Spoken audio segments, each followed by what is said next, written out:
Welcome to the Pool Nation podcast, where it's all pool talk. And we ain't talking about netting and jetting or splashing and dashing. We're talking about becoming a nation of pool pros. We talk about the latest products, trends, and training in the pool industry.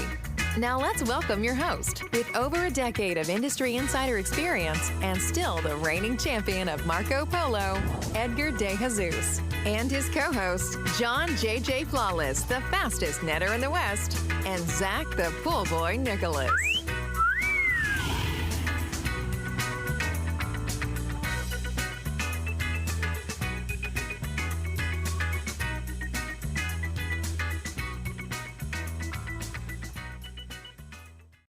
Welcome, everyone, to the Pool Nation Live podcast. I am your host, Edgar De Jesus, and yes, I am the reigning champion of Marco Polo, along with John JJ Flawless, the fastest netter in the West, and the famous Zach, the Pool Boy Nicholas. Today, we have a special episode, and we're talking to Jay Laughrey, and we're talking about how IPSA helped Jay turn tragedy into purpose. But before we do that, we want to welcome everyone to our live podcast, the podcast where it's all pool talk, and we ain't talking about netting and jetting or splashing and dashing. We're talking about becoming a nation of pool pros. And yes, we will talk about the latest products, trends, and training in the pool industry. But before we do that, we want to thank our visionary partners for this podcast, the SPPA, Blu-ray XL, Aquastar Pool Products, Natural Chemistry, Raypack, Heritage Pool Supply, Hayward Pool Products, Poolside Tech, Pool Brain, and Knee Deck. We want to thank them for their continued support. Mr. Zacharias, good morning. How you doing? I'm doing great, actually. You know, I started off this week kind of feeling under the weather, low motivation, cloudy, and now I've gotten up here and I'm perked up and I'm ready to go. And as you guys know, I came out of this morning with a fire and all these things I got to work on. So it's been a great trip, and I had a great time hanging out yesterday. We had lots of great conversations. I'm excited to be here with Jay today and have him share his story and his journey. This has been something that we've talked about doing for a while now, and we've gotten to know Jay over the years, and I think his attitude and his approach towards the industry and towards life and towards helping others is really something that we can all learn from today. So I think this is going to be a great conversation, and I'm excited to be here.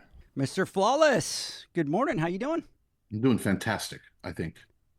I think. I like how he did the fantastic. It wasn't just I'm fantastic. It was fantastic. I think. Oh, come on. I have to. Look, I mean, who do we have in studio here? We have our good friend Jay, right? He is absolutely probably one of the most optimistic, positive, high energy individual I think I've ever met in my life. And Edgar, he takes you to like to a whole new level. Leanne said that last night. Leanne said that last night. And so I feel obligated to, one, not be a roach, and to suck it up, buttercup, because we're all going through it and we all have our issues and we all have our little inconveniences that happen in life and we have our trauma and whatever it may be, but we're not alone in this, and we can't think that we're the only ones going through it, and to project anything other than positivity or at least giving people the benefit of the doubt, I think is the wrong approach. And I am not going to be a roach today on the podcast. So that is why I am saying I think I'm doing well, even though I'm not. It's been a rough week for me, for sure. Mama is not feeling good, and she's really not feeling well. And since Monday, she's been completely out. And we all know that she's a vital part in our company, and she works her little tail off. She's a vital part. She runs the damn thing. What are you talking about? Right. Well, yeah, for sure. Right. You know, John's a mess right now. That's for sure. So I'm like, oh my God, look, and we're traditional, right? And she does everything everywhere, and she is literally invaluable, right? To me, without her, I have no idea what I would do. I don't even want to talk about that. But Janie, that's what he says about me too. She's not even listening. Is she? She's not listening. No. Oh, dude, she's got to be feeling bad if she's not listening. She's that bad. I don't think she's not ever been on a live. I know. And so I'm like, okay. And I'm usually like, suck it up, babe. We got things we got to do. We got to take care of. Let's look at the schedule. Let's figure it out, whatever we need to do. Let's take a little pressure off you here or there, whatever. But no, it's been like, and I'm not even asking because I know she's really in pain and she's hurting. But yesterday I finally said, you know what? I can't. You need to go to urgent care, get fixed up and figure out what's going on. So she went there, and it's neat. We haven't been to, I can't remember the last time we went to urgent care I cannot, it's been years, right? And we went there and they were able to do a blood test on the spot. They were able to do a urine test on the spot, get the results. They hooked her up with an IV. They gave her some medicine for her stomach and her nausea and whatever it may be. And when she left there, she felt like $1,000,000, right? Oh my God, I'm the happiest. When you have a lot of pain and all of a sudden it goes away, or if anybody ever had a toothache before when they were younger or even now, and it's like when it finally goes away, you just feel like all the endorphins release in your body and you just feel like you're feeling great. And that's how she was. And I told her, I go, calm down, relax. I go, let's not pretend like it's completely over. They're just masking the symptoms. She has her medicine, but last night she started feeling bad again. And this morning she's back to where she was. So Oh, no. I don't know what the hell's going on. Now we know where your pain is coming from, brother. Oh, for sure, dude. Yeah, for sure. But anyways, I'm stoked about today. Look, it's a long time coming. Having Jay on, flying all the way out here, brother. Thank you so much for doing that. I think you're an icon in the industry. And I mean that because you literally are nothing but a ray of sunshine, but not blow up smoke up everybody's ass. You know what I mean? You're the real deal. Tell it how it is, right? But with the positive attitude. And I don't think I've ever not seen you smile or been positive. For those of you who don't know who Jay is, listen up here. You have a very compelling and heart-wrenching story, but it's inspiring for sure. It's definitely an amazing story that I think we need to share. And like John was saying, we met you years ago. We've talked about having you on the podcast, and it wasn't really till yesterday till we sat down and we got to hear your entire story, and it was really impactful. I am going to give everybody a heads up. This is going to be a little bit of an emotional podcast. Will I cry? Yes, absolutely I will. As you know, out of the three, I'm the crier. So that's coming, brother. That's coming for sure. Men can weep. It's okay. It's okay to do that. Before we jump in, because we got a big story here to go through, before we jump in, just want to talk really quick, and we'll get through them really quick. Hey, nominations for the Pool Nation Awards are open right now, so get out there and nominate people. We got Rookie of the Year, we got Pool Guy of the Year, we got Pool Girl of the Year, we Sales Rep of the Year, Trainer of the Year. This is the time where you need to go out, and we were talking about it last night. This is the time where you need to go out and you need to say thank you to somebody, and you need to nominate them and let them know that they matter, that they make a difference, right? That you're able to function because of the help that they've done before.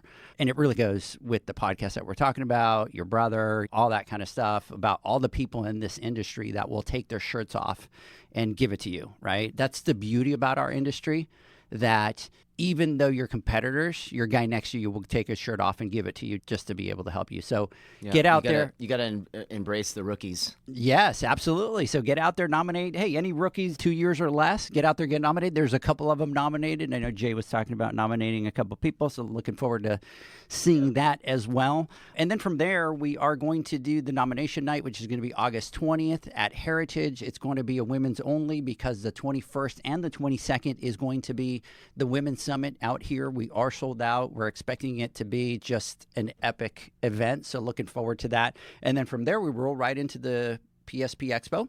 We have the $10,000 Pool Pro Challenge, which you will be competing in. Yes, sir. Talk about it, baby, right? $10,000 check. Let's go. The qualifier was fun.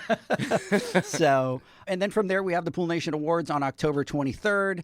And then the Pool Nation Conference this year is post-conference, which is going to be October 24th and 25th. So the last day of the show, that Friday, we start the Pool Nation Conference, and the next day, which is this Saturday. So if you want to register, go to poolnation.com. You'll see it says PXP Expo. Click on it.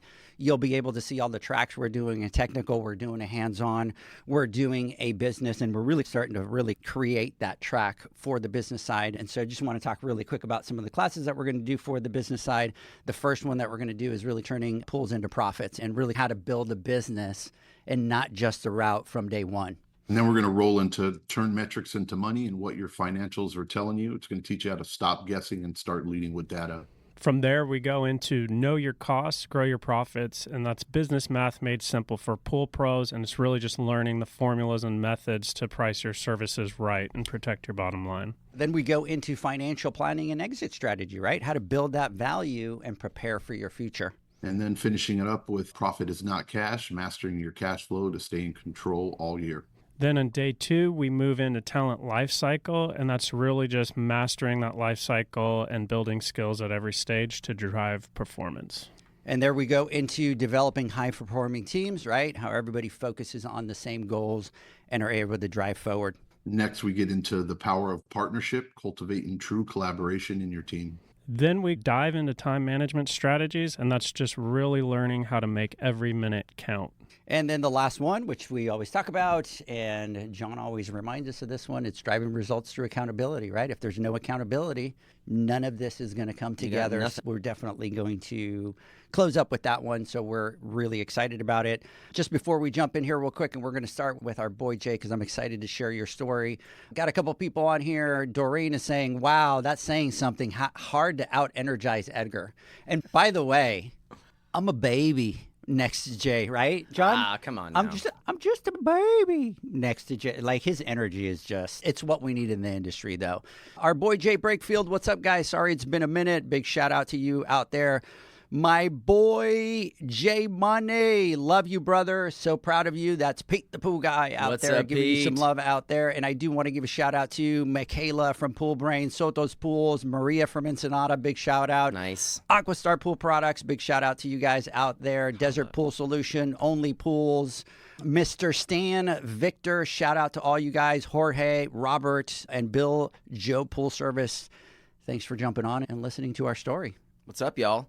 So, Jay, today we're all about business. We're all about jumping in and telling your story. And so we've had the pleasure of knowing you for a couple years. It was great to sit yesterday and talk about your story, talk about your journey, because we only knew it at 50,000 feet right up there at the air. We were able to really dive deep last night, no pun intended, into your story. And it's so amazing how everything and the transformation and everything that's happened. Let's get into it. Let's start talking a little bit about your high school days and what was your vision of what you were going to do. And, your path took you in a completely different road that you weren't prepared for. So what was that like back then? Well, I'd like to just start off by saying thank you for having me on. I have a lot of gratitude in my heart for this opportunity, so thank you. We just love having you here. Dream come true. In high school, I was the grease monkey guy. It was 4 periods of auto shop.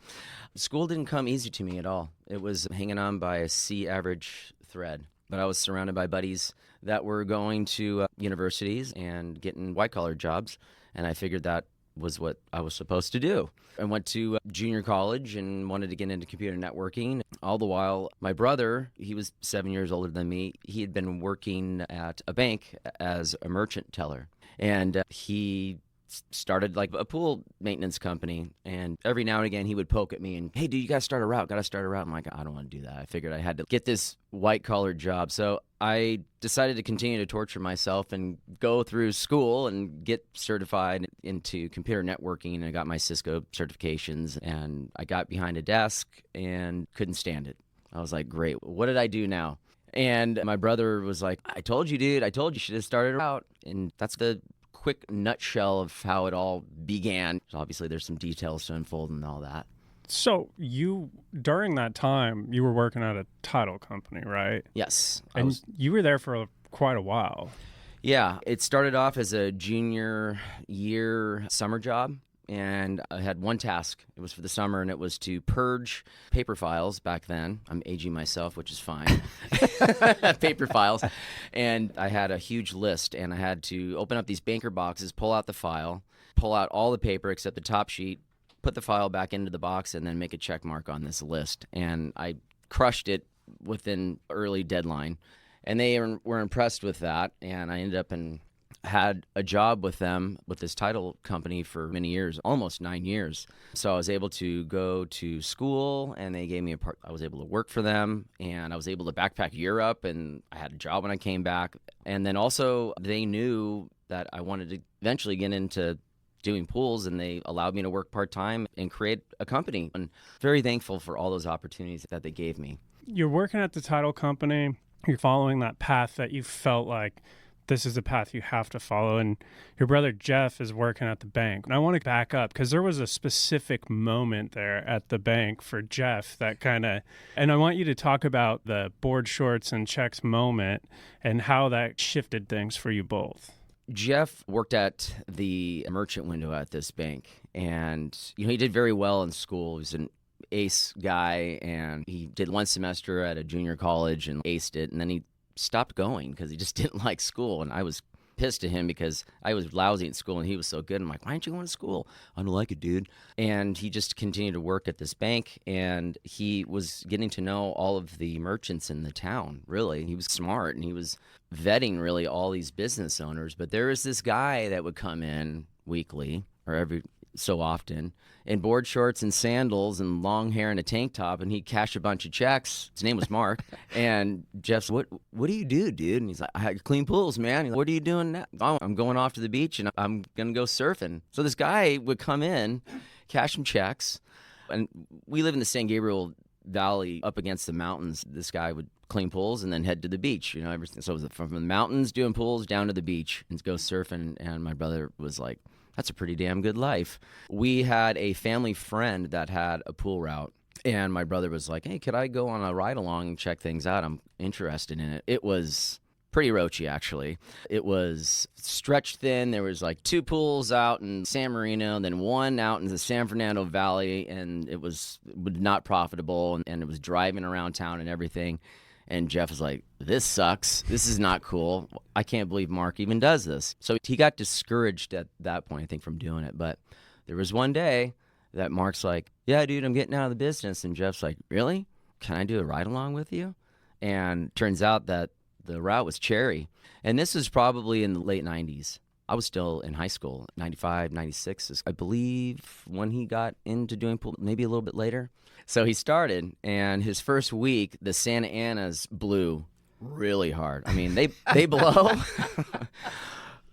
That'll discourage anybody. But it blew real hard. And to the fact where, like, my brother was pulling, like, barbecues out of pools, and there's, like, charcoal, and he came home, and he was defeated and very upset about what the hell did I get myself into. He was very discouraged, but he made it happen and became very successful. And all the while I was torturing myself through school, he would continue to tell me, gotta do a route. And so my brother, all of a sudden, he gets this really badass 24-foot HTM speedboat with a blown 502 and a bitchin' truck. And now he's getting a house. He was very successful. My brother was very good at everything that he did. He was a very good businessman. He was a very good friend, an awesome plumber. Should have seen his plumbing work. It was magic. The guy didn't even use a tape measure. It was amazing. It was so cool. Yeah, and he just became very successful at doing pools. So when the time came when I got discouraged of working behind a desk, I forgot to mention that during this 8.5-year period of working for the title company, my label was general services. But what I did is we had 3 warehouses and then headquarters. And so back then I would get paged and I would get faxed and I would get these file requests, and I would pull all these escrow files or title files, and I would pull all the files. I would go to headquarters, drop them all off, get all the old ones, and then go back to the warehouses and file them all back. It was a very easy job, and I would get it all done quickly, and the bathrooms were dialed in, and the company truck was dialed in. Everything lickety-split, and then I had time to run some errands or do some homework. It was a great job. So I had a lot of freedom, was my point to all of that. And as soon as I interviewed with the IT department within the company, and they just didn't want to hire me. So they gave me an opportunity to work customer service and created a position for me where I would get phone calls to do like title sales comps for them, and then do email requests from all the sales reps. And then I would also focus on any type of computer problems that the customer service department would have. I would help them with that and then work with IT. And that was the position that they created for me, which again was very nice of them to do. They were very cool with me throughout my whole employment there.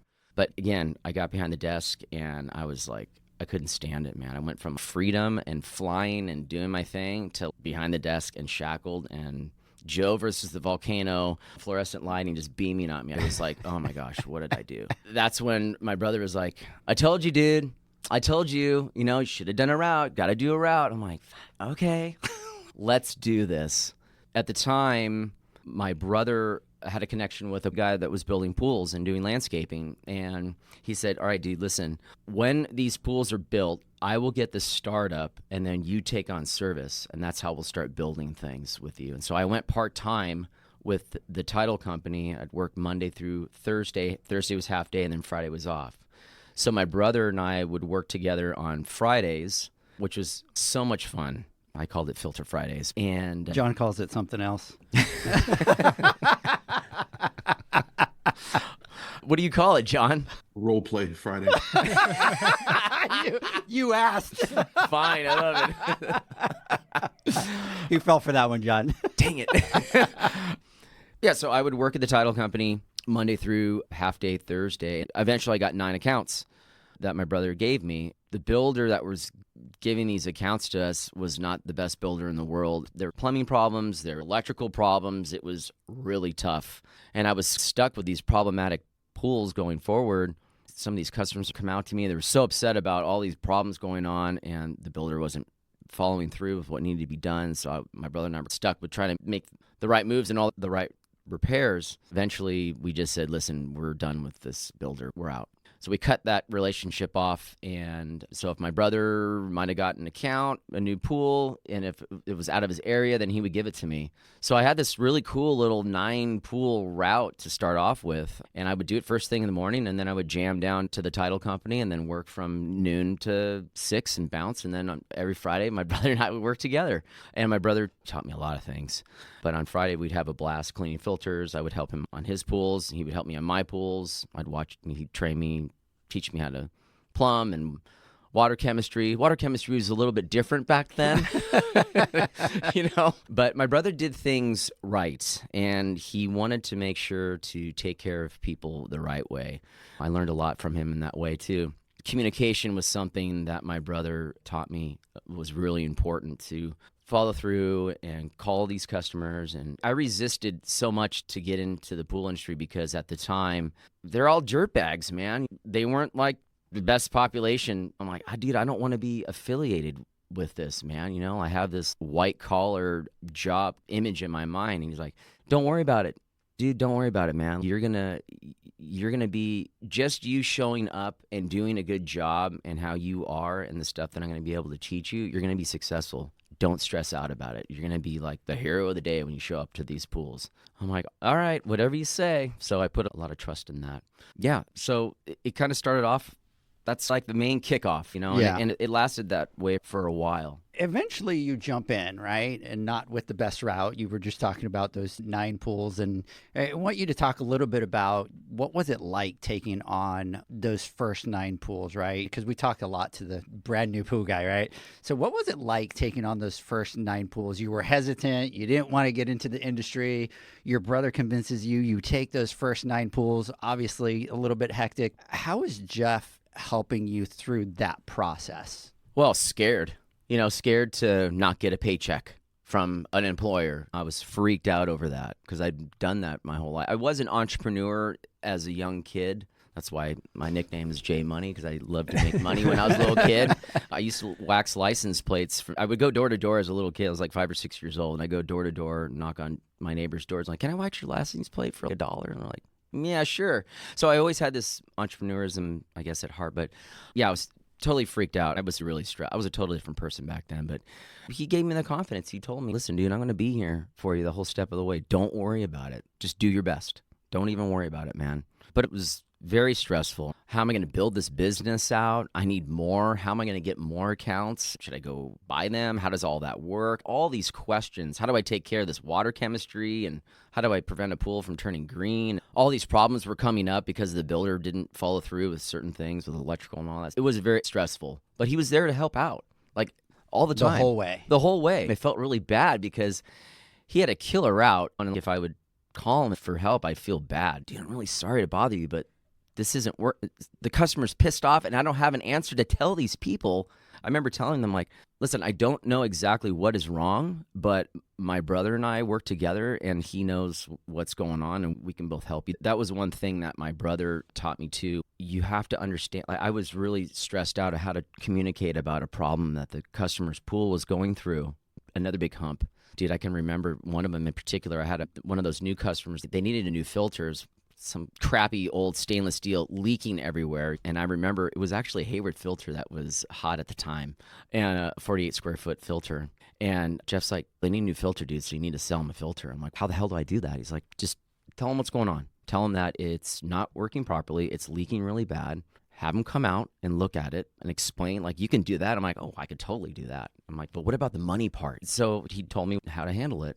And I'm like, I'm just really worried that I'm going to screw this up. And he's like, dude, just remember one thing all the time. You are here to help. You're not the enemy. You're the guy that is helping these folks with their property and their investment. That's what you're here to do. And that took the burden on my shoulder of feeling bad completely away. That's when he said that. Everybody out there needs to understand that part too. Like, especially in the new folks, you know, that are getting into this. Like, I have a friend, Gary, that has starting a route. I'm like, dude, just remember, like, you're here to help. If they come out and they're all mad at you and stuff, don't take it personally. Just remind them, I'm here to help you with your problem. That was very valuable advice that he gave me. Yeah, you talked a lot about this yesterday, and there's a lot of good advice in that. And I think the perspective of, like, you're here to help is something that a lot of us pool professionals should really learn to embrace. We're not the enemy. We're here to help. And you talked a lot about how your brother was the kind of guy that was just naturally good at whatever it was that he took on, and he would really crush it. What things would you say made him such a great teacher for you in those regards? He had patience with me, for sure. He would guide me, like, for an example, like a plumbing repair or something like that. Oh, this comes to my mind. This is a good one. I had this one account. It was just very intricate. It just wasn't like a pump, filter, heater, done. Like, it was multiple pumps and shit. And I'm like, it looks like spaghetti to me. You know what I mean? It's like, what is this? And I'm like, dude, you got to come over here. You got to check this out. I don't know what I'm doing. He's like, all right, chill out, bro. Like, chill the F out. He used the F bomb a lot. He's like, chill the F out, dude. He come over and he's like, okay, just look at this, dude, as a roadmap, like a Thomas guide. It's like MapQuest, okay, at the time. Google Map now. for Zach. But it's like, yeah, there you go. Just look at this as a roadmap, man. You have your starting point. This is your suction side. It starts from here, goes in the pump, out of the pump. And that's how he started to articulate all of it. He's like, this is just for the pool only, okay? Then this is for the water feature over here. This is how this pump works. This is your Polaris auxiliary pump. This is how this works. And I'm like, oh, okay.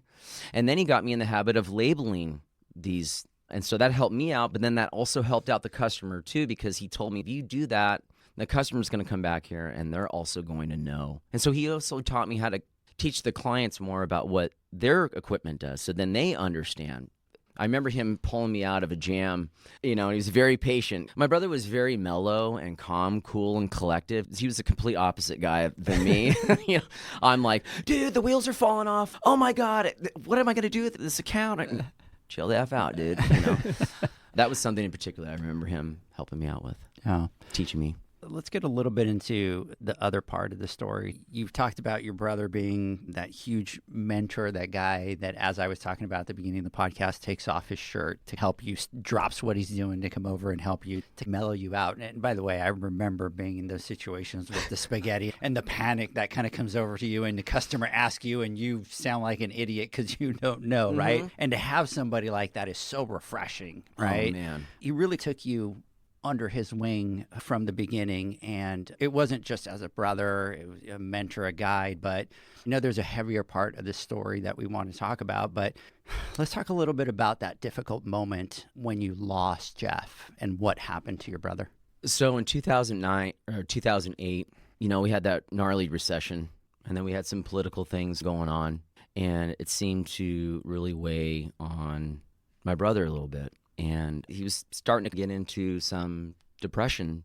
It started taking him over. He had this physical pain in his lower back, and he couldn't quite figure it out. And he went to the doctor, and the doctor's like, you're fine. And he's tripping out about it, you know, and he's just unsure about what was going on with him. And he was really worried about the economy and all that, and business. And obviously these are things that we just can't control. And he saw a psychiatrist, and they suggested to get on some antidepressants. And he wanted to fix the problem. That's what my brother wanted to do. He wanted to provide for his family, and he wanted to fix his own problem and try and move past all of this stuff. And that's when things started to go downhill quick, and he just wasn't getting any better. And he started to turn into what I would call a hollow man. But the guy got up every day and went to work and to provide for his family. I remember back then I really admired that about him. But he was extremely frustrated about it. He didn't know what was wrong with him. And it was really hard to watch him suffer in that way. And all the while, my dad was going through depression too, which was really strange. And one day I get out of the gym. It was a Wednesday, and I get out of the gym and I see all these missed phone calls and text messages. I'm like, oh crap, dude, what's going on? It's either something going on with my dad or something going on with Jeff. And sure enough, I called up a buddy and I'm like, dude, what the hell is going on? And he's like, Jeff's gone, dude. He's gone. He died by suicide, man. And I'm like, damn it, dude. I was so pissed at the time. I'm like, dude, you bastard. Where are you, dude? I'm like, I'm on my way over to my brother and sister-in-law's house, and I've been told that's where I need to go, so that's where I'm going. And I get there, and it's just an S show there, man. There's cops and fire department, and my folks, and my sister-in-law. It's just crap. And I'm sitting down on the sofa in their house. At the time, I didn't really like police officers. And I'm sitting down, and this cop sits down next to me, and I'm like, this is the last person I want to talk to. And he's like, so you're Jay? And I'm like, yeah. And he goes, I'm looking around right now, and you're going to be the one that has to pick up your family and help out your family. In my head, I'm like, that's just something I just don't want to hear, man, because the patriarch of the family is in the back of a van right now. And that police officer really saved my life, because that was a really big turning point for me in all of that. He obviously saw something in me that I didn't see at the time. And big shout out to Joe Allen with Glendale PD. He's a really good dude, and every so often I do see him and give him a great big hug and thank him for that, because he needs to continue to understand that he's first responders. When they respond to these things, it's hardcore to just even be there and be the one to break the news to these families. And they're there for, yeah, they give you tickets and shit, but they're also there to serve the community in a good way too. And Joe Allen did that day. And he did save somebody's life, because there was a lot of people that served in that way for him. He was certainly one that really, I mean, he was the one that kicked it off. Made that impact, yeah. Yeah. You know, it's like a visual that I have sometimes in my head is when you go bowling, when a little kid goes bowling and they put up the little bumper guards, like John was the bumper guard. You know, we got to make it to the pins, bro. Like, this is what we got to do. So big shout out to him.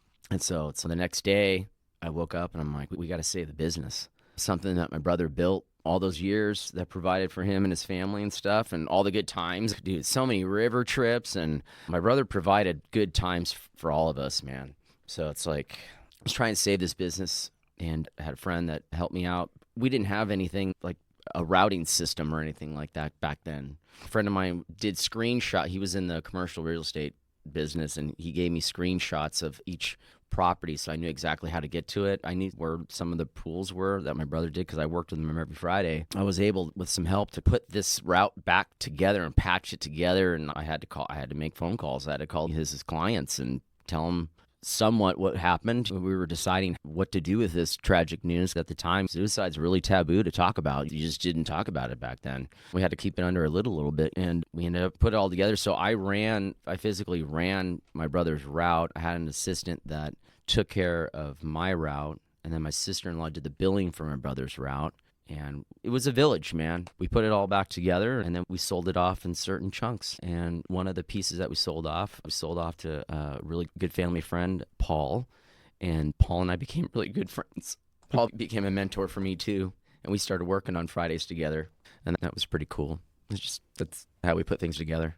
I want to ask, leading up to that moment, what was that time like for you? Were there signs? Did it just come out of nowhere? Came out of nowhere. Yeah. You could tell that he was battling depression. Like, it was bad. He lost a ton of weight, and he didn't talk about doing it. It was out of the blue, man. It was a shock. And it was a short period, right? Yeah, it was like a 9-month period of his depression. And we didn't know, we knew very little about depression and antidepressants and how to do that. And sometimes they work for people, sometimes they don't. You have to change them sometimes, and it's just so early on in the game and all this. And he was really frustrated because he really wanted to figure it all out. Jeff was the kind of guy that he was a problem solver. People came to him with their problems. If you needed to fix a light fixture or didn't know how to do it, you called up Jeff, and then Jeff would help you with it. We'd drive over to your house and help you fix something, or loan a tool or something like that. Jeff was the kind of guy that did those things. He loved to help people. You shared something with us yesterday that we talked about last night, that even through this struggle, right? And he's this type of guy that likes to help, right? He's a helper at heart. That's who he is, right? Even through this struggle, he was already talking about, I'm going to beat this. And when I beat this, I want to help people that are going through this struggle. Yeah, he said that, man. It was amazing. I remember going, wow, dude. I remember him saying to me specifically, I'm going to get this figured out, dude, and I definitely want to help other people with this. I'm like, all right, great. Like, it was very encouraging whenever Jeff seemed to be like okay or like optimistic about something during that time of depression. You're like, oh, all right, cool. This is good. He's feeling good. It's not that bad. And maybe things are going good, right? It's just amazing that he wanted to help other people, even though at that time during his depression, he was Wanting to help. He was not feeling good. Hey, I know John's going to ask you a question, but I do have a couple people on here really quick. I'm so sorry for your loss. Big hugs. Michaela, thank you for being so vulnerable. Such a moving story. So sorry about your brother. He sounds like an amazing guy, family leader. Mm-hmm. Yep. Thanks, guys. Jay, you said Jeff was the answer and that his passing left a massive hole. How did you begin to process that, especially with so much of your business and identity connected to him? It was daunting not to have him in my life anymore. I mean, John, to put it in perspective for you, very low self-esteem, very low confidence. Like, that's who I was back in those days. And, like, I couldn't even make a decision of what tires to get in my truck. And I'd have to filter it through my brother. Dude, should I get these BFGs or should I get these Coopers? Like, what should I do, dude? That's why I called him the answer. I didn't know, like, after he was gone, I was lost. What do I do now? I don't have my brother anymore. And you had to step into those big shoes, and you had to take over. And I know this is a little off of, but this is obviously tough to listen to. And kudos to you, brother, for having the strength to get up here and do this. And I know this doesn't feel good for you. And of course, as men, we like to tuck away the past and those types of feelings and not have to deal with them if we don't need to, because we have responsibilities and other things that we need to take care of now because we can't fix the past. But Jeff seems to have been an amazing person. And obviously, he was your ultimate teacher, your mentor. And seeing who you are now compared, look, this is just me from the outside looking in, right? And what do I know? Because we know each other and we've known each other over the years, but, are we best friends or have we worked side by side? We know each other through our occupation, through meetings, through boot camps and conversations we've had. And I think I'm a pretty good judge of character. It seems like, obviously, you wouldn't be this, and I'm not saying this lightly when I say this because I truly believe it, an amazing person, right? You're a shining light in the industry, right? Because you are nothing but positiveness and you motivate people to do better without degrading them or making them feel like pieces of shit, right? And it seems like you would have never become this man if this tragedy never happened. And it was almost as if this was his last hurrah, you know what I mean? To make you the man that you are today for what happened. And if I'm way out of bounds, correct me. And again, this is a bold leap or step for me to say something like this, but I just feel compelled to say, hey, look, this is not, how great was this man that not only did he was there for you, for your family, for people, and then he was able to maybe this somehow in his death be able to create you and who you are now so that you can carry on the torch and help others and do that. I just think it's amazing. It is amazing. I remember shortly after it happened, I remember making a conscientious decision, and I came up with a saying. And I remember writing it on a 3x5 card, actually. I didn't share that with you yesterday, but I made a 3x5 card, and I came up with a saying that it's easier to do the wrong thing than it is to do the right, because it takes a great amount of effort to do the right thing. It's easy just to give up and, oh, my brother died by suicide, and I'm pissed off, so I'm going to go ahead and be a roach and throw caution to the wind and not do the right thing. That's, for me, it was like a no-brainer. I want to honor my brother's life. I need to live the right way and live in memory of him. That's the right way to do it. And to do the right thing. Yeah, to do the right thing. Thank God I had that come to my mind. There was a lot of instrumental things and people along the way that gave me a lot of strength and a lot of healing. I had a kick-ass therapist at the time. Shout out to Dr. DeFraga. She's passed away, but she helped me out a lot. I had a lot of friends and family support us. We had a memorial golf tournament shortly after he passed away that we raised proceeds for suicide prevention. That was a big healing tool because suicide, dude, it can ravage and rip families apart, dude. There's the ripple effect of it, man, it's insane.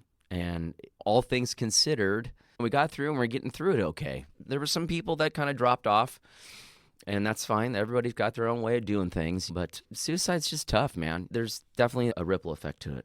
Jay, I want to ask, there might be a lot of people listening or just people out there that are carrying silent pressures. And I would ask, what do you want them to hear from your story, especially if they are struggling with some sort of mental health things or burnout, things like that?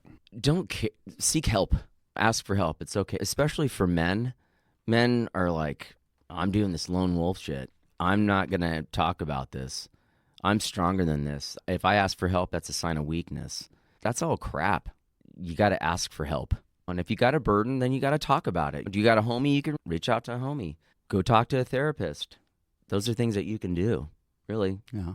What's really impressive to me about your brother is that, and I'm going to date myself with your brother here, but obviously we grew up, and John too, right? John, I apologize for putting you in my age group, even though you're not in my age group, but I know how your dad was and how he raised you. But we were raised in a time where, like John was saying, you just put everything away. You don't show your cards. You don't show your weakness. You don't show that you have problems. You don't show that you have depression. And you just never talked about it. And then even families would be like, don't say that. We don't want people to know what it is. It was taboo. Oh, yeah. But what's so amazing is that your brother, even though he was struggling with it, he spoke about it. Yeah. Even though he was struggling, he already had a good outlook going, once I beat this, I am going to go help other people.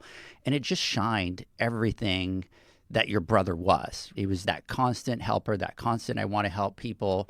And it's just amazing to me that your brother back then was already doing that, because it's not something that you do. And a lot of people from those times that struggled with it weren't able to do a lot of things that your brother did.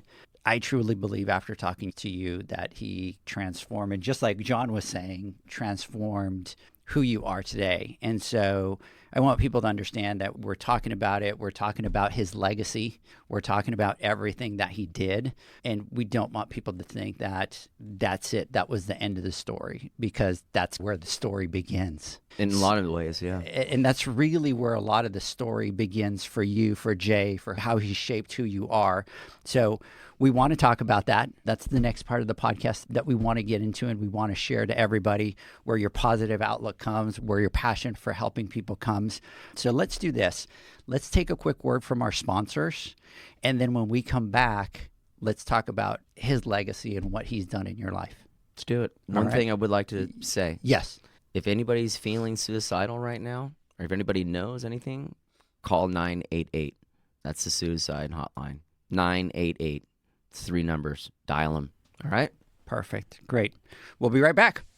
Hey Pool Pro, this is your chance to celebrate the best in the pool industry. Is there a pool pro, trainer, sales rep, or product that's made a real difference in your journey? Someone or something that goes above and beyond? Nominate them now for a Pool Nation Award at poolnationawards.com. Let's recognize the game changers, the innovators, and the everyday heroes who make our industry better. Your nomination could change someone's life. Nominate today. Go to poolnationawards.com. Nominations close August 6th.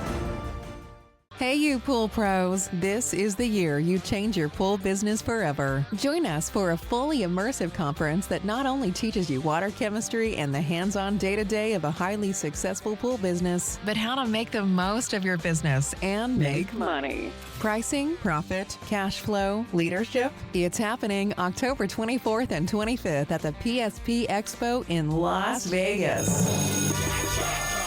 We've designed a powerful 2-day business track to help you build a smarter, more profitable company. Day 1, financials. Learn how to shift from technician to owner. Day 2, get expert knowledge about people and performance. From hiring and training to time management and accountability, we'll help you lead a team that drives results. Build a business you love. Hey guys, let's be clear. These aren't just lectures. We're not here to hit you with a bunch of theory and then send you on your way home. We're diving into what your numbers are actually telling you about your business and how to build a team that takes the stress off your plate and makes your business more profitable. Visit poolspotpatio.com or poolnation.com. That's poolnation.com. We'll see you in Las Vegas.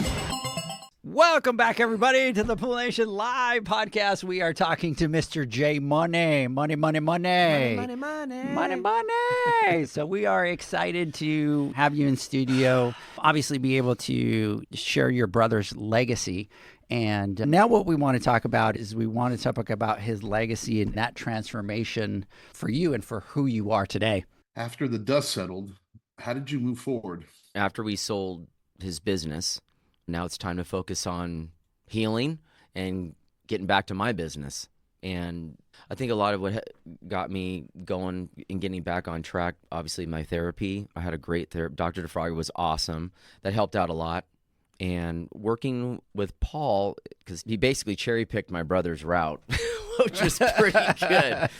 But Paul is my best friend's wife's father. He had a huge landscape business and a nursery, a huge operation, and the power company pulled a lease, and so he had to close up shop. And so serendipitously, that transition in Paul's life happened, and then he was looking for something else, and so here's this pool route business kind of coming up. So he cherry-picked the pools, and then I taught Paul how to do pools. And Paul became like a mentor to me, and I didn't know him that well leading up to this, but Paul and I worked together. And I helped him how to do pools and how to clean them and balance them, and we became very good friends. And yet again, another mentor. That was really what kept me on track and focused. Look, Jay, hold on. Zach, I'm sorry. I want to follow up on something, and this is a little... Edgar was talking a little bit before we went on break and talking about traditional families and talking about how we were raised and our mentality. And Edgar, you hit it right on the head. My dad was the type of guy who every time I remember being 6 years old or 7 years old and getting smacked across the face for crying and saying, men don't cry. And those of you listening right now and thinking, oh, my dad was horrible. He was the best human being in the world to me. I loved him and I adored him, and I wouldn't be where I was at without him. But, you know, it was a different type of time. I remember him having a conversation with me. I was 15 years old. And at the time, he's already had 4 heart attacks. And he sits me down one day and he tells me, I'm not going to be here for much longer. And when I die, you need to be the man of the house, and you're not supposed to cry. And you need to show strength. And this is a kid at 15 years old, right? And sure as hell, a few months later, my dad passes away from his 5th heart attack. And at his funeral, or when it happened, I didn't cry. At the funeral, I didn't cry. And it probably took me 10 years where one day I was laying down on the couch watching a commercial. Like I said, my dad passed away, and this isn't about me. It's going to get back to you here. Don't worry about that. But I'm laying on the couch and I see this commercial, and it's about a father and a son, and it was a stupid like drug commercial. Like, for if you have these symptoms, you know what I mean? Yeah. Don't take this if you might leak from the butt, you know, bleed from your eyes, and whatever, you know? Yeah. You're going to die from taking the medicine. And I'm laying, and it can't be a Hallmark commercial, right? It has to be a drug commercial. Right. And that's what it was. And I'm just sitting there laying on the couch and watching this. And it was a father and a son. And at the time, I was a father to my daughter. And it just hit me. And that's when I started my grieving 10 years later, like almost. And I broke down. And thank God I was alone. Nobody was around, because to me, it'd be embarrassing, because that's how I was taught. But I finally accepted his death. It took that long for me to go through my grieving. And I know everybody does it differently. So I want to know, with you, when did it hit you that you really lost him? When all the fuzz and all the drama and life and everything that's going on, and you dealing with other people's emotions as well as trying to either keep yours in or fighting your demons or whatever it was, at what point did you grieve? Was it immediately? Was it a year later, 6 months, a month later? At what point did you accept it? Great question. I'm sorry that you lost your dad at such a young age, dude. That's got to really be shitty. My folks are still around, and it's a gift every day to have your folks around. I think that suicide, for me, sometimes it feels like it happened yesterday. Sometimes it feels like it happened 10 years ago. It's that ripple effect for me. And today we're talking about it, and we're opening up some wounds a little bit. We're pulling back some scabs, and we're digging in a little bit to share, to help other people, to share. I'm not over it. I'm at peace with it. I'm not mad. I've accepted it. I miss the hell out of them, obviously. But suicide's a very unique type of loss, and people process it very differently than others. It's a very strange phenomenon, and I know I could probably talk about it for an hour, and I know that I cannot. For me, some folks like, how could he have done something like that to his family? And those are things that are really hard to hear when I'm like, you didn't go out and this is what I'm going to do today. Like, it's a disease of the brain, man. That's how I processed it. So as far as like being at peace, John, I have found peace with the loss of my brother. But there's a void, and it's about living with that void and then honoring that void. And then, of course, the outreach. Coincidentally, it's Men's Mental Health Month, too, so I'm glad that we're talking about this. And that was not planned, by the way, guys. That just happened that way. I don't know if I answered your question, John, fully, but it's just sometimes I'll get my ass kicked for a couple minutes, and then sometimes it's like waves, man. It's just like life, dude. It peaks and valleys. It's just like peaks. Sometimes we're going to be on a peak and be kicking ass, and then sometimes we're going to be in a valley for a little bit of time. But as long as you continue to have sight of the peaks when you're in a valley, you're like, okay, I'm here. I got to feel what I got to feel. And then I got to head back up to the peak again because I got to keep going and learn what you got to learn in that valley and then get up to that peak. And then look at this, man. The view is awesome from up here. What did you learn from that? What's your after action review from all this shit? That's how I processed the loss. I think something you just said is super important, and that's honoring. And you're now mentoring other pool pros. You're riding with them. You help them troubleshoot things. You remind them things like charge what they're worth. And one that I really liked yesterday was make the call. Why does that matter so much to you now?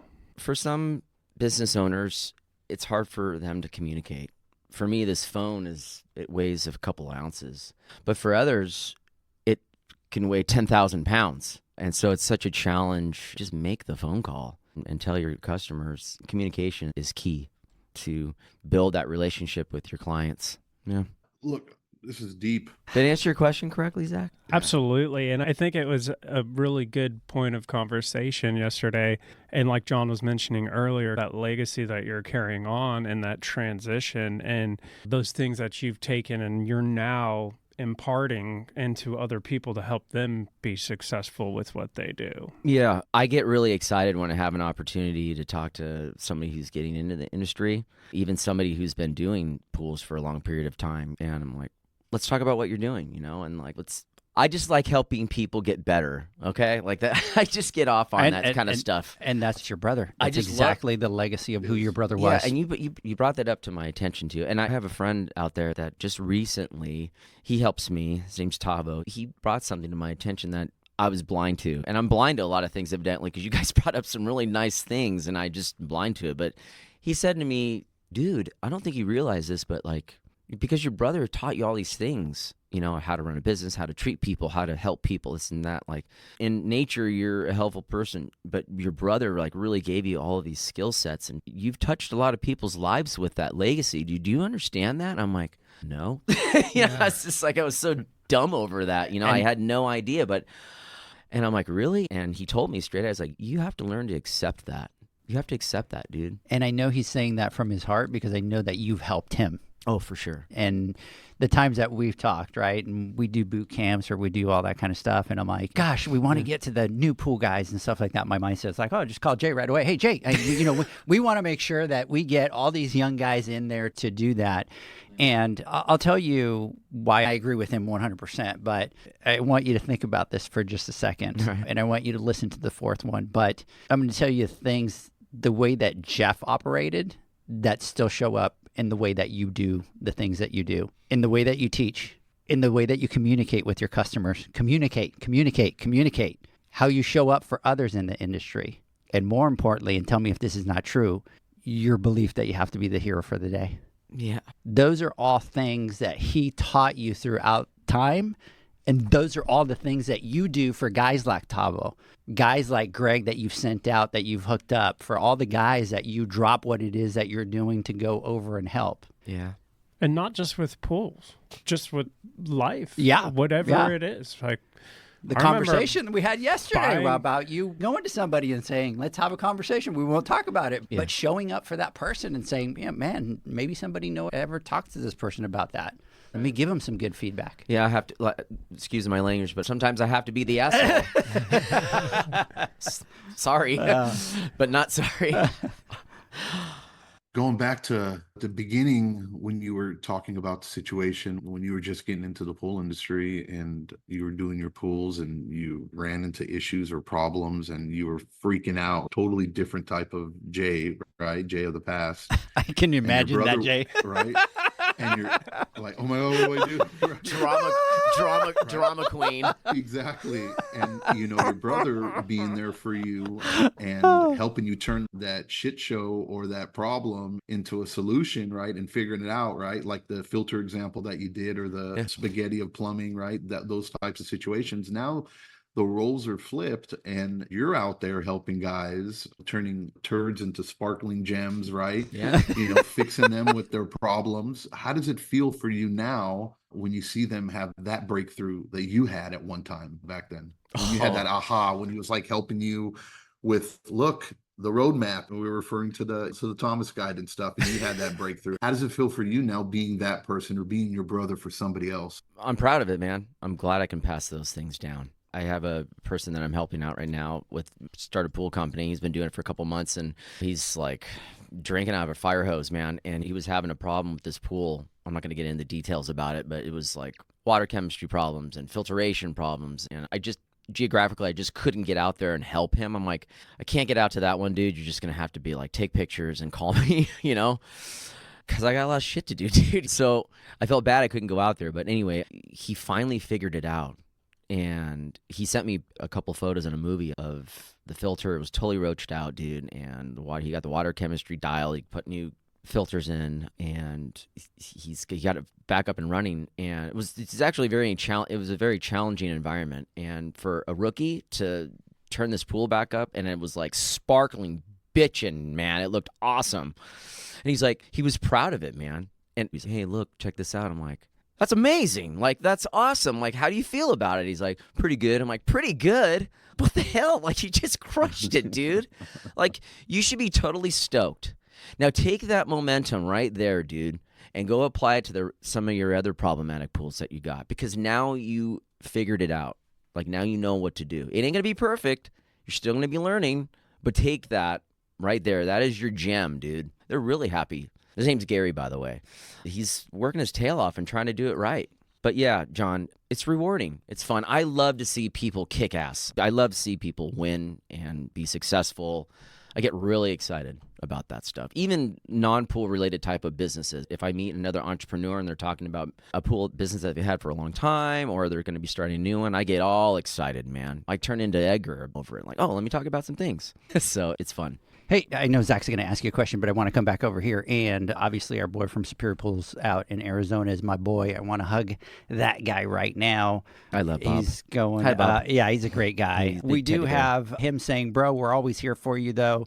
You got to know that. Pete the Pool Guy, we're definitely here for you, broski. So big shout out to them. And then kudos to Pool Nation for hosting this real conversation today. Emotional well-being and creating psychological safety is more vital than ever. Thank you, Jay. My pleasure.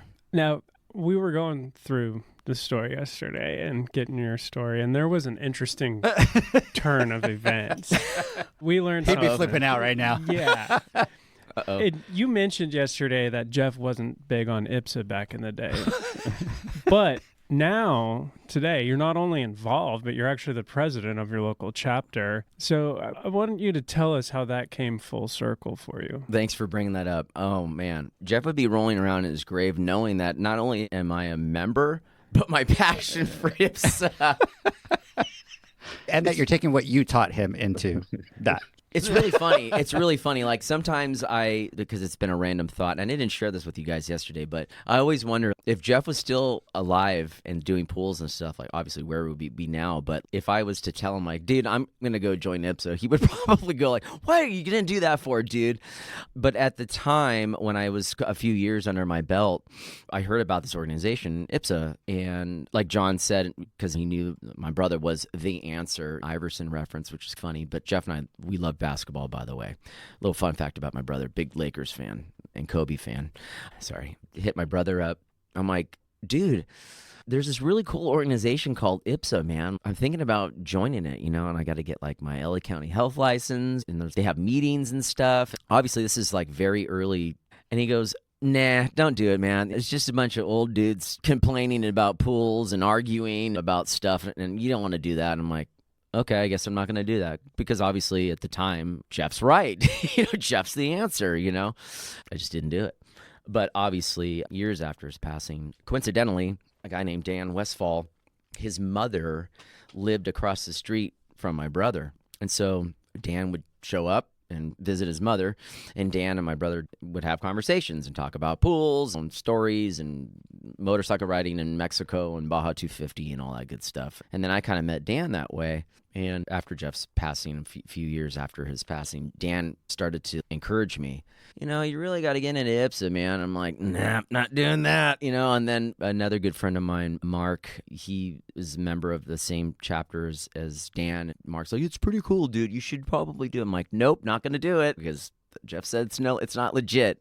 So I finally decided to look into it. And then prior to this time, for a little period of time, I wanted to actually get out of pools. I was getting burned out and bored. I wanted to get into paintless dent removal. I'm a car guy, so I'm like, well, maybe I can surround myself by cars and all this other stuff. And I looked into it, not my thing. I'm like, I'm going to check out IPSA then. And I checked it out, and Dan was just about ready to get out of doing pools and retire.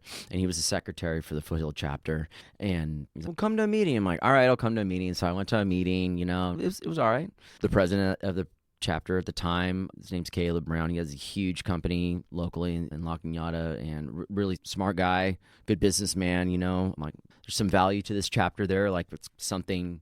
We got this chapter had a mix of big business owner, multiple employees, down to single pollers. I'm like, this is cool. This isn't like crappy like Jeff was saying this all these years. Because let's face it, at the time there was a stigma that discouraged me to get into it. But so I'm like, all right, I'll go ahead and join. And Dan's great. Well, you're the secretary. I'm like, what? He's like, I'm going to be retiring, and I did actually buy some pools off of Dan. I kind of forgot to tell you all that. I'm like, well, wait a minute. I'm not even a member here. Oh, you'll be fine. Let's just meet up for lunch, and I'll tell you how to do the secretary position. I'm like, what? I don't even know these guys. I don't even know what I'm doing. He's like, don't worry about it. So he mentored me to how to do the secretary position briefly. And then here I am. I'm the secretary, and I'm like taking minutes and doing like roll call and trying to figure this out and reading about it. And I don't know what the hell I'm doing, but I guess this is how I do it. The VP, Mike King, he was helping me along the way too. And so I was getting some help there, and I'm like, things were going good. I was really enjoying myself, studying to get the LA County health license too. That's something that the Foothill chapter believes in, is like certifications, get training, all that. I really enjoyed that. So my interest level like really exploded, because I'm like, oh, cool. I was learning so much more. And now I'm in this community of like-minded pool guys where I'm like learning a lot. And so that really just clamped down my interest level and got me going. And then this Christmas party comes up, and like 6 months later, and it's kind of like an hour long, and they had a little raffle and stuff, and I'm on my way out the door, and I get called. So the vice president, the president, and the treasurer, like, Jay, come over here. We need to talk to you. And I'm like, what's up? Hey, dude, I'm stepping down as president. I don't think that I'm going to be part of the organization anymore. I don't know yet. Some family things came up, and I got to step down. And I'm like, oh, bummer, dude. But we're thinking about, we want to nominate you to be president of the chapter. I'm like, nope, no thanks. Why? No, I have not. I haven't even been secretary. Like, what is this all about? I was just saying no to it, and they're like, well, you don't have a choice. I'm like, great.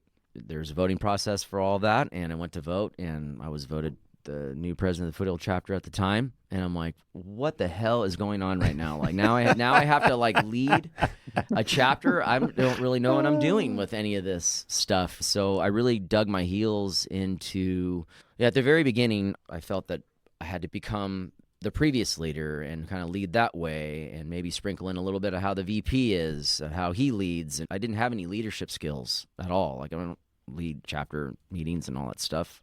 But then I started to read books on leadership and self-improvement. Some of these things came naturally to me, the things that I was reading, like having high standards, and taking care of people. And I'm like, oh, maybe I'm not weird after all. I'm like, maybe standards are really a good thing to have with people and stuff, and business, and just overall in general. And now, like, listening to podcasts on leadership and like guys, podcasts like Amy Frisella and Ed Milet and stuff like that. I was like going down this rabbit hole. Wayne Dyer was another, all these inspirational speakers and stuff. And it's just like, I was just being really inspired and finding my own way, doing a little trial and error. This is all slow growth. I can't just go in all at once.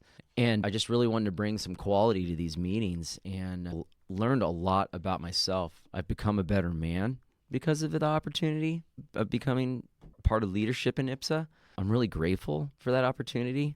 And it's obviously now it's time to give back. You know what I mean? I love IPSA. I love that too, because you talked specifically about having the approach of whatever it is you're doing, always give it your best. 100%. And when you were talking about that yesterday, I was like, okay, there it is. Because you were talking about like, okay, I'm faced with this new position. I don't really know what I'm supposed to be doing to lead.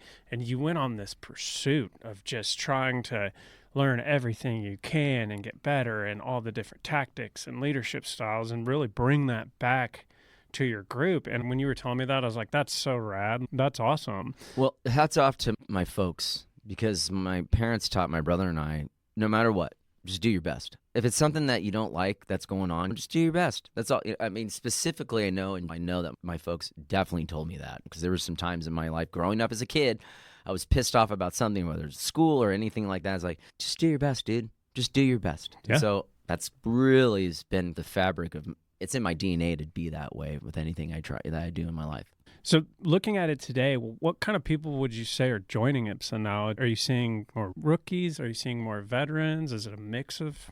It's a goulash of people. Really encourage rookie pool people, no matter what age, really, just get into a chapter. There's fellowship there. There's education there. There's insurance too. They've got great insurance. They have sick route coverage too. You get injured, your chapter covers your pools. There's that. But most importantly, you're independent. You're out there. And then you have these monthly meetings and you come in and now you talk about some of their problems. You talk about some of your wins and you talk about some of your losses. And now you're networking. For me, I love the networking. That's something that I feel is really vital for business. If you're not shaking hands, you're not making deals. The networking, it's exploded for me. You're learning about new products. You're learning the quirks about them. You are meeting your sales reps. You're going to distribution. You're learning who's the general manager. And you're building all these relations. That's what you should be doing with your business. And IPSA is that vehicle that you can get into and slide in, and now you're networking with people in your community. I know for sure if I get a call for a new business and it's out of my territory, because I like to keep things tight like we all do, I'm going to call one of my IPSA members and be like, hey, dude, I know you're in this pocket area. I got Mrs. Jones that needs service. You want it? Yeah, sure, dude. Done. Now I can take care of clients now that aren't going to be my clients. Now I can support somebody else's family. That's another cool component about IPSA that I like, is the networking, fellowship, for sure. For your chapter, what are some of the ways that you guys are helping the new pool pros that come in? Do you guys do ride-alongs? Do you do training? What kind of things do you guys do for those pool pros? We don't really necessarily at this time have a fresh new rookie. I've been encouraging Gary to come into a meeting, and I know that he Come will. on, Gary, let's go. Let's go, Gary. He's just really swamped trying to get this thing going, but I know that we'll get him in. We definitely help new people to the chapter, whether they've done pools for a long period of time or a short period of time. We go to them and we talk to them like, hey, what's going on? This is an open forum. We show a lot of support for those new folks coming into a chapter. Each chapter is different. We have a little bit of a vetting process. You know, you come in for 3 meetings, we get to know you, share some stories, share your struggles, how can we help you, and then we vote you in. And then we give you a little care package. We get IPSA training manual, some swag. Made that little incentive to be a new member of the Foothill chapter. I hope that answers your question, Nick. Absolutely. Hey, let's do this, guys. Let's take our final word from our sponsors. When we come back, I want to get some final thoughts from Zach and John. We'll be right back. Say goodbye to slideshows and lectures and hello to hands-on learning at this year's Pool Nation Conference. Real tools, real techniques, real experience. Join us October 24th and 25th at the PSP Expo in Las Vegas, baby. for 2 days of interactive sessions for real-world application. From equipment demos to workflow walkthroughs, we'll go beyond the basics so you can see it, touch it, do it. Master best practices with live demonstrations and practice using the tools and tech that power today's pool industry. Whether you're new to the trade or leveling up your skills, this is your chance to learn by doing, not just listening. Become an expert in business too, from technician to owner. This is the year you create a business you love in the pool industry. Hey guys, these aren't lectures. They're real tools that you can take home and start using right away. From what your metrics are really telling you about your business to building a team that makes your life easier and your business more profitable. Register now for the Pool Nation Conference at the PSB Expo in Las Vegas. Visit poolspapatio.com or poolnation.com. Head to poolnation.com to register now. We'll see you in Las Vegas, Pool Pro. Pool pros have specific needs when it comes to general liability insurance. The SPPA program has you covered. With 3 tailored and customizable general liability options, SPPA makes it easy for pool pros to feel secure. Find out more and get covered at thesppa.com. U.S. Motors Neptune Variable Speed Motor provides a versatile replacement solution for all your pool pump motor needs. This motor can communicate with pool control systems, provide low voltage options to work with time clocks, and can be installed as a standalone pump motor. The Neptune motor can be easily installed on existing pumps, upgrading them to a variable speed pump without the need for replumbing. Enjoy energy savings and quiet operation by installing a Neptune Variable Speed Motor today. For more information and to find your local distributor, visit usmotors.com/pool.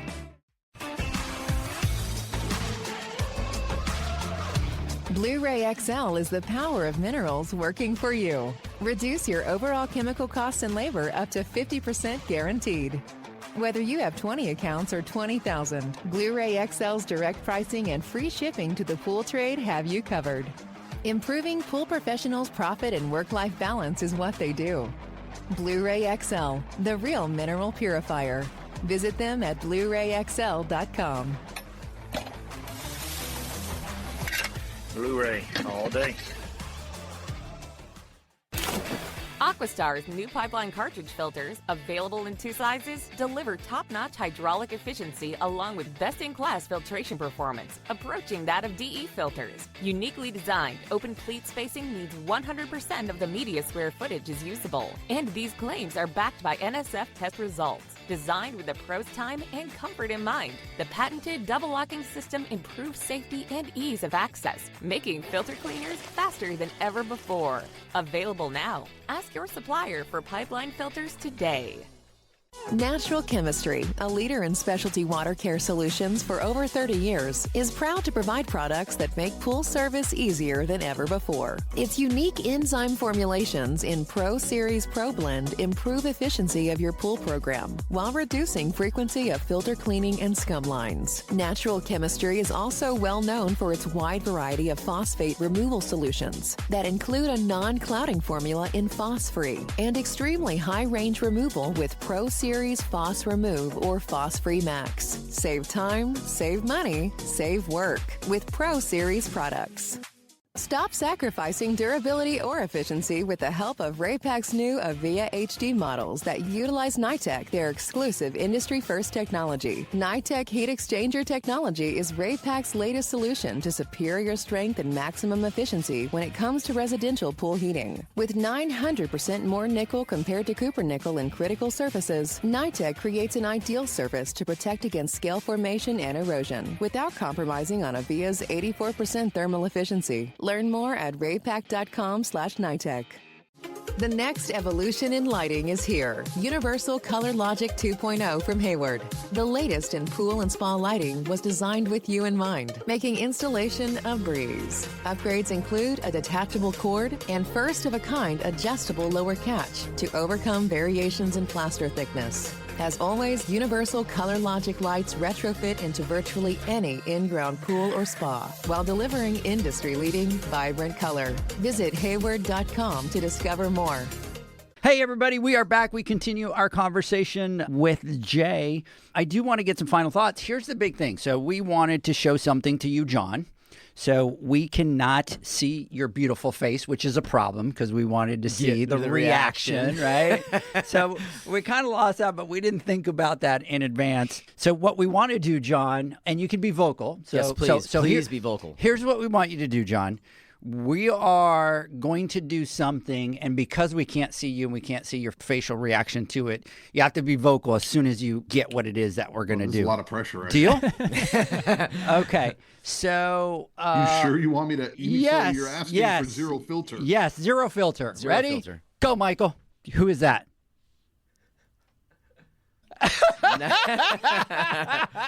That's my brother, dude. That's Jeff. That's Jeff. He has no words. I'm looking. I don't have my glasses on, and I'm looking. That's so cool, man. I looked at it, and I'm like... You know what? He looks peaceful. He looks happy. And here's... And that pool is gorgeous. So here's... Little calcium hardness, though, on that little descent there.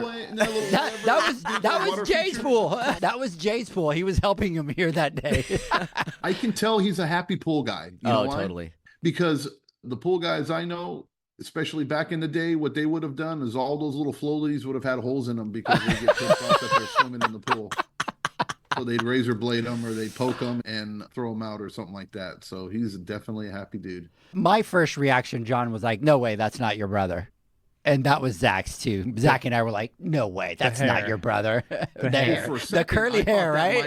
might have been Jay, because that's why you showed me that picture, and I'm sitting there looking at it, trying to get a good look at it. I go, that just cannot be him, right? You know? He didn't want to screw it up. So Yeah, that's Jeff, dude. With a fro. His aphrodisiac is what we would call it back in the day. Oh my God. So funny. So Yeah, with his 500-pound pole. yeah. Poor guy. Mr. Zacharias, let's get some final thoughts. So, Jay, I want to say thank you for coming out and sharing and really opening up about this. I know it wasn't easy, and I have a lot of respect and admiration for you being able to do that. And I think it is important to talk about. And I think that anyone that has gotten to the opportunity to meet you or spend any amount of time around you knows that you're a true inspiration. And like I said earlier, not just with pools, but just life in general. And it's your outlook really shines through. And you have this saying that sticks in my head. And I think it's very simple, but it's very powerful. And I know when I say this, a lot of people are going to know exactly what I'm talking about. But it's don't be a roach, take the right approach. And you live by that. And just in our time here in this trip, it's like, you go out and you always do the right thing. And if there's a piece of trash that's left on the ground by the dumpster, without thought, you just pick it up and you put it in the trash. You hold doors for people. You give gratitude and compliment to strangers. And Wow. I love that. You noticed all that shit? All of it. By the Wow. way, we were at Summer Moon, which we took him to Summer Moon, and the counter was a little bit dirty, and he grabbed the napkin and he cleaned it up and he went and he threw it out. We pulled into the parking lot. We found a bag on the floor. And he's like, oh, my God, somebody lost something. I said, we'll pick it up on the way back out. By the time we were coming back, I forgot all about it. And you were like, nope, we got to go get that. You grabbed it. You took it to security. The question is, do you notice it? I don't. I just do it. I can't believe you noticed all that. I mean, I know, obviously, you would know the blue bag because we both interacted with that, but you noticed all that shit, dude? Yeah, and I think we're all a little roachy, and we need to work on that. We totally are roachy. So I think that's the goal, right? We should all strive to not be roaches and do things that would be the right approach. The right approach, man. Just do the right thing no matter what it is, really. I guess if it is picking up that piece of trash or running your business the right way or helping people or treating people the right way, just don't be a roach. Take the right approach. Mr. Flawless, let's get some final thoughts. Yeah, man. Look, Jay, again, just like Zach said, and from the bottom of our hearts, thank you so much for coming out here and doing this. We know it wasn't easy. And these types of conversations, I can't stress how important they are, especially, and all the toll is on you, right? You're the one who bears these crosses. You're the one who's reliving these nightmares and picking the scabs like you were talking about, right? It's all at your expense, but I want to tell you, it's not for naught. It's what we need, and we need more of. especially in the life that we live today of social media and glam and all the BS and bullshit that's out there. You can see it on Instagram and Facebook, and everybody's always putting up their best and showing this and showing that, and look at me and how successful I am and how great I am and how perfect I am, or blah, blah, blah, blah, blah, blah, blah. And all the haters, by the way. And all the haters. Oh, for sure, right? Oh, and they run rampant, right? But for the realists out there, for the people that are truly struggling out there, sometimes those types of interactions, or when they see that, some people, it motivates them, but to some it's depressing because they go, why can't I have a perfect life like that? Or we always put this on, these people are great and amazing and they can never do wrong. But in the reality is, all of us have our demons and all have our problems that we're going through because we're human.